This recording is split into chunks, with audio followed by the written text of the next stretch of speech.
بسم اللہ الرحمن الرحیم۔ السلام علیکم ناظرین۔ ناظرین، آج کا ہمارا لیسن اسم ظرف کے بارے میں ہے۔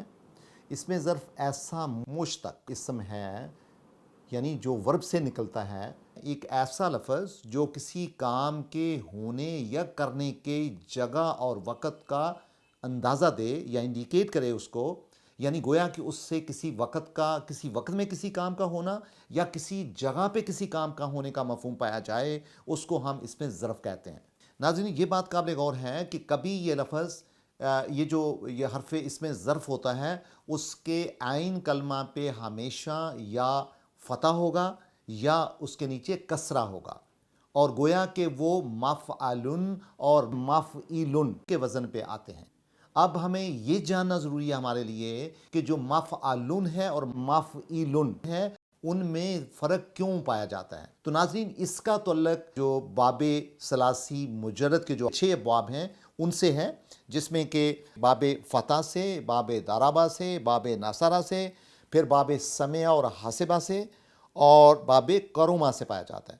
چونکہ ہمیں یاد ہونا چاہیے کہ 6 ایسے ابواب ہیں جو ثلاثی مجرد میں ماضی کے صیغے کو جب مضارع میں بدلتے ہیں تو عین کلمہ کے اوپر تبدیلیاں آتی ہیں، اور اس میں ہم نے یہ جو ہمارا چارٹ ہے یہ ہمیں یہ بتاتا ہے کہ جو اس میں ظرف جو ہے ان کے عین کلمہ پہ فتح ہوگا، یعنی کہ زبر ہوگی، ان کا تعلق عام طور پہ پایا جاتا ہے یا باب نصرہ کے ساتھ اور یا باب سمع کے ساتھ اور کچھ کا باب فتح کے ساتھ، لیکن زیادہ تر کا تعلق باب نصرہ سے پایا جاتا ہے۔ اور ناظرین، وہ اسم ظرف جن کے عین کلمہ کے نیچے کسرہ ہوتی ہے ان کا تعلق زیادہ تر باب نصرہ سے پایا جاتا ہے، اور اس کے علاوہ باب ضربہ سے بھی پایا جاتا ہے۔ تو یہ ایک بیسک پرنسپل ہے کہ جب یعنی یہ جو ہمارے اعراب ہیں یہ جب ماضی سے مضارع میں آتے ہیں اور ثلاثی مجرد کا باب ہوتا ہے تو اس میں جو تبدیلیاں آتی ہیں ان کو ہم 6 ابواب کی روشنی میں سمجھ سکتے ہیں، جن کو ہم فتح، ضربہ، ناصرہ، پھر زیر کے حوالے سے سمع اور حسبہ ہے، اور پھر دمہ کے حوالے سے کرما ہے۔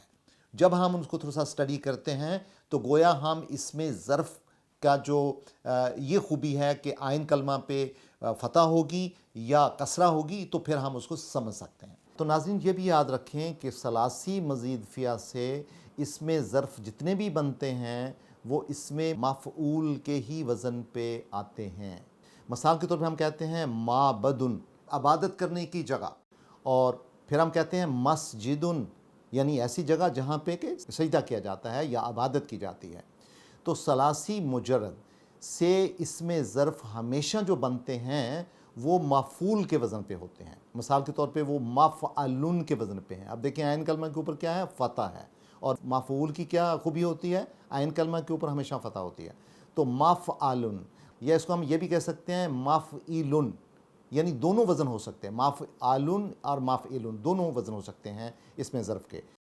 لیکن اس کی مثالیں چند ہم دیکھتے ہیں تو ہمیں کانسیپٹ ہمارا اور کلیئر ہوگا۔ مثال کے طور پہ یہ آپ ٹیبل دیکھ سکتے ہیں، جو بڑا خوبصورت ٹیبل آپ کے معانی کے ساتھ آپ کو دیا گیا ہے۔ مثال کے طور پر ہم کہتے ہیں مسکنن، رہنے کی جگہ، اور اس کا مادہ ہے سین، قاف، نون۔ اسی طرح ہم کہتے ہیں مکتبن، ایسی جگہ جہاں پڑھا جائے، لکھنے پڑھنے کی جگہ، اور اس کا مادہ ہے قاف، تو، با۔ اس طرح ہم کہتے ہیں مدخلن، ایسی جگہ جس میں داخل ہوا جائے، اور اس کا مادہ ہے دال، خا، لام۔ اب دیکھیں سارے جو یہ اسم استعمال ہوئے اس میں عین کلمہ کے اوپر کیا ہے؟ فتح ہے، یعنی مفعول کے وزن پہ ہے۔ اس طرح ہم کہتے ہیں مخرجن، یعنی ایسی جگہ جس سے نکلا جائے، اسکیپ جسے کہتے ہیں، آؤٹ گیٹ جسے کہتے ہیں۔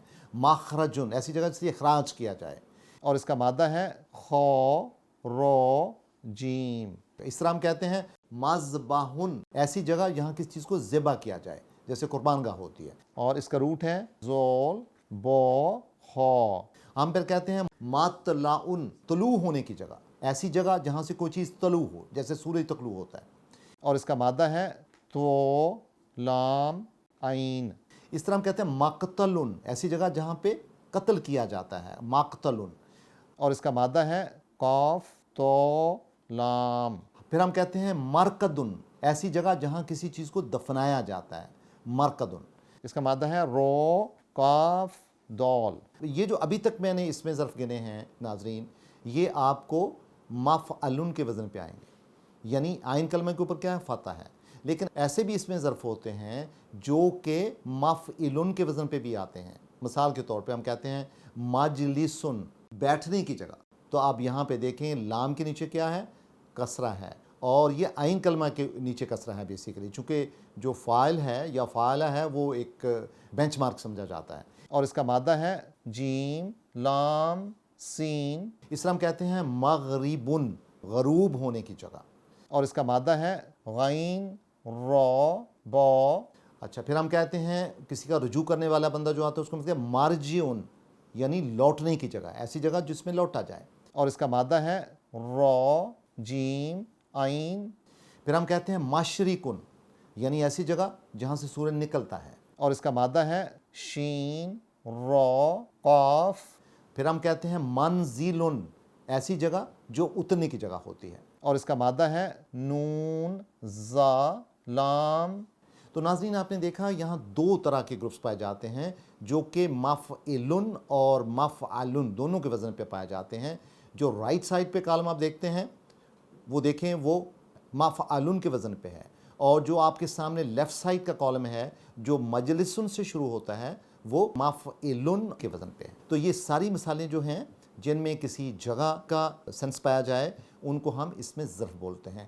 تو آج کا ناظرین پھر ہوم ورک یہ ہوگا کہ آپ قرآن حکیم پڑھتے ہوئے اس میں ظرف کو پہچانیں گے جن میں زمان اور مکان کا تصور یا معنی پائے جائیں، اور پھر آپ ان الفاظ کی کنسٹرکشن پہ غور کریں گے، صرف اور نحو دیکھیں گے، اور یہ دیکھیں گے کہ وہ مفعلن اور مفعلن کے وزن پہ پائے جائیں گے۔ دو ہی آپشنز ہیں، یا پہلی یا دوسری، اور جتنے بھی الفاظ آپ کو اس میں ظرف کے ملیں گے وہ ان دونوں اوزان پہ ملیں گے۔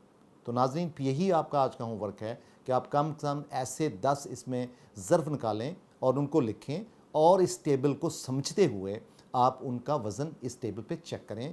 اور اس کا فائدہ کیا ہوگا؟ ایک تو آپ کو اس میں ظرف کی پہچان ہوگی، دوسرا آپ کو پتہ چلے گا کہ اس میں ظرف جو ہے اس کا معانی کیسے ہوتا ہے، اس میں زمان کا تصور ہوتا ہے یا مکان کا ہوتا ہے، وہ معانی آپ کو واضح طور پہ ملیں گے۔ اور تیسرا یہ ہوتا ہے کہ قرآن حکیم پڑھتے ہوئے آپ بہت آسانی سے یہ سمجھ جائیں گے کہ اس کا مطلب کیا ہے۔ تو ناظرین بہت شکریہ آج کے لیسن کا، کل ہم پڑھیں گے کہ انشاءاللہ اس میں اعلیٰ کیا ہوتا ہے۔